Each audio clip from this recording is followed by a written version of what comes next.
一下绕墙一观看青海无上世界消息，第一是票 TV， 地条马上係轉轉嘅猛事，網上發選職人員10月之日，就在師徒之間節目2024年7月31日以英文開始。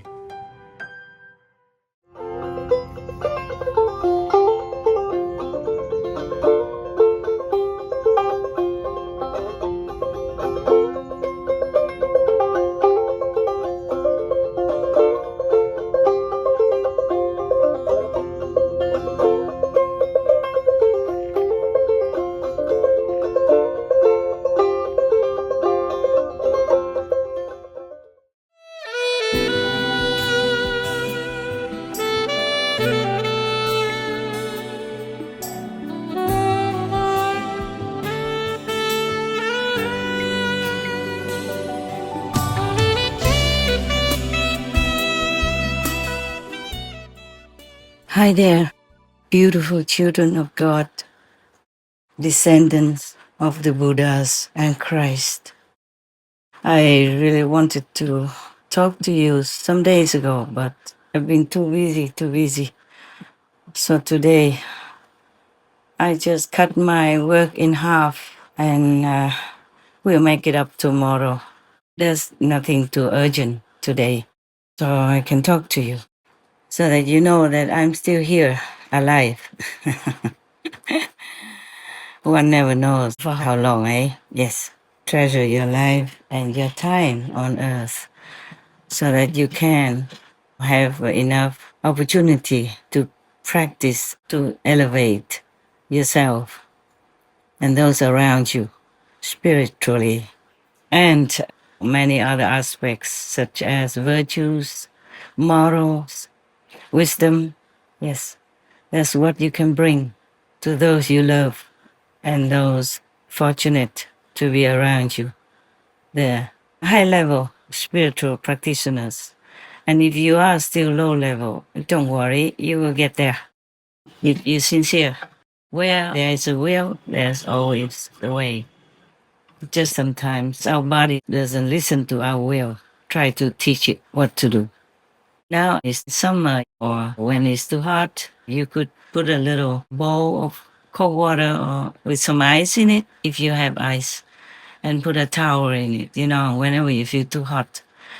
Even if you're already not covered by some cloth, if you live alone, like I do, you can do anything you want, actually. And if it's too hot, you can leave the window open. And if you worry about ghosts and stuff, if you're a good practitioner, you shouldn't be worried. But you could turn on the light in the garden. So around your house would be lighted.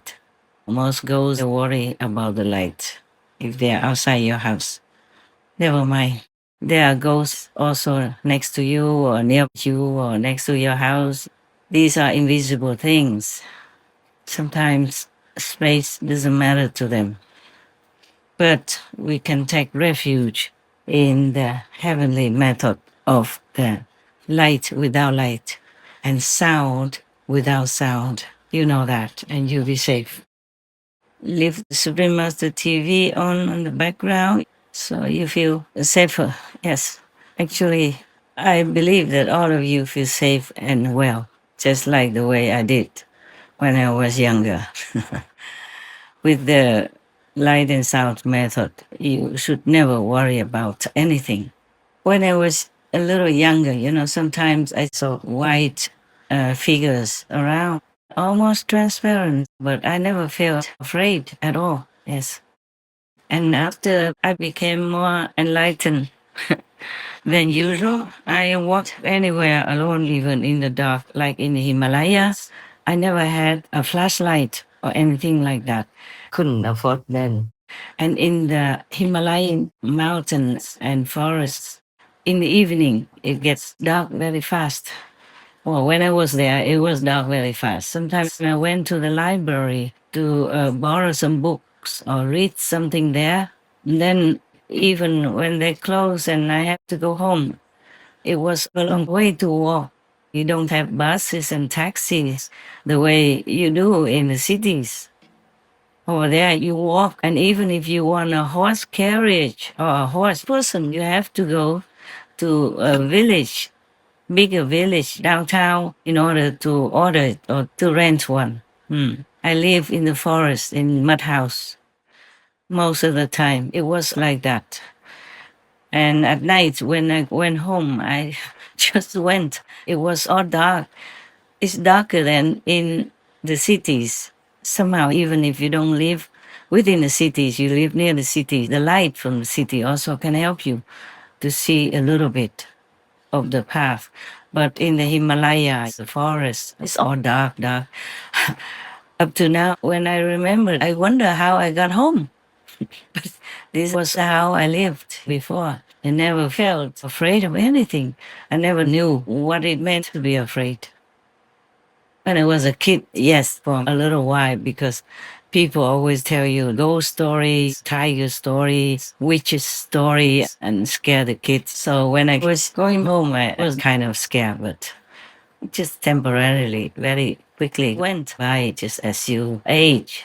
When you're young, the time passes so fast. But in the Himalayas, you have nothing like that. In the jungle, especially not. But I wonder how I got home. I just walked home. It seemed like my feet knew where to go.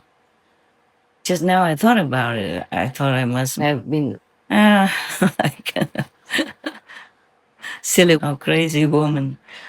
I went to find God. I thought I would find it in India, in the Himalayas. I never prepared myself. I didn't even have a tent. I had just an umbrella and I didn't have a lot of money at all. I had to stretch it. So if I didn't have a room somewhere in the Himalayas, I just had to sleep under the umbrella. At least the head didn't get wet. And that's important. Those days, I didn't know what fear meant. And nowadays, living within the so-called civilization, you can feel fearful of people, of anything that could happen to you in the civilized society. In the Himalayas, you live in a mud house alone or with just a couple of people. And if you went out somewhere, if you want to go home, you have to pass through forests, mountains, and rivers. And I did all that alone. Now, thinking about that, oh, I'm not sure if I can do it again. I was younger and I love that word so much, that free word, that fearless word, which I lost. I lost so many things, including that. But that kind of word is one of the most precious words to me. I didn't know that knowing so many people could give you so much more luggage than when you are alone, even though you don't carry any of their baggage. Nobody can see that. But it's more burdensome than when you live alone, almost like penniless.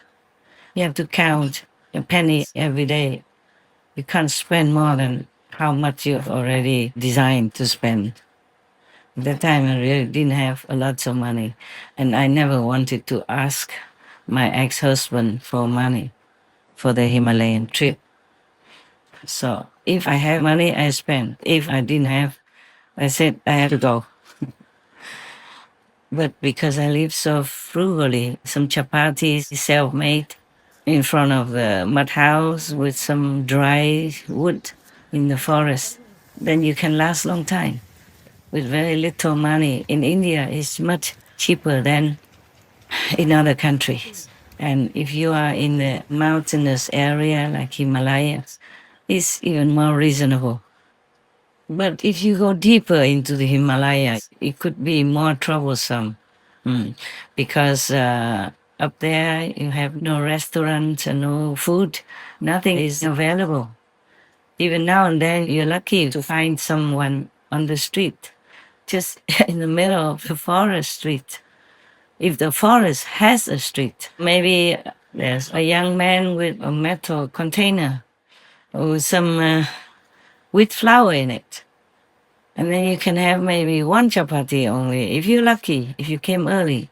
If you come later, all the pilgrims will be almost like jumping on his stove and asking for food. Then in no time, that little metal container of his will be gone. Everybody has to go. He also. In those forest paths, sometimes you see no one.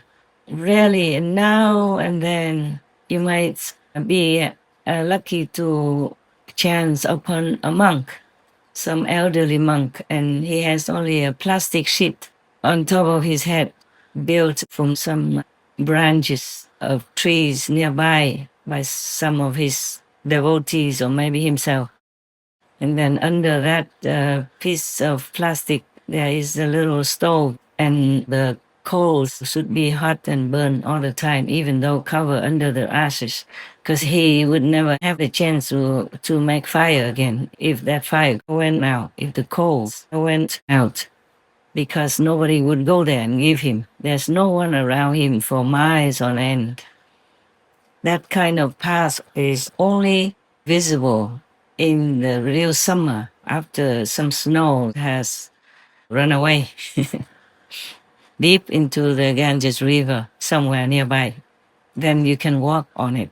This is only for pilgrimage. Nobody ever walks those paths. Some are very remote and very dangerous as well. And the monk, I think he only stayed there temporarily because the pilgrims come and go. So maybe would help him also to survive sometimes until he goes further up into the Gamok or somewhere higher up in the Himalayas where no one, no soul ever visits. Those times I treasure so much, like the best time of my life.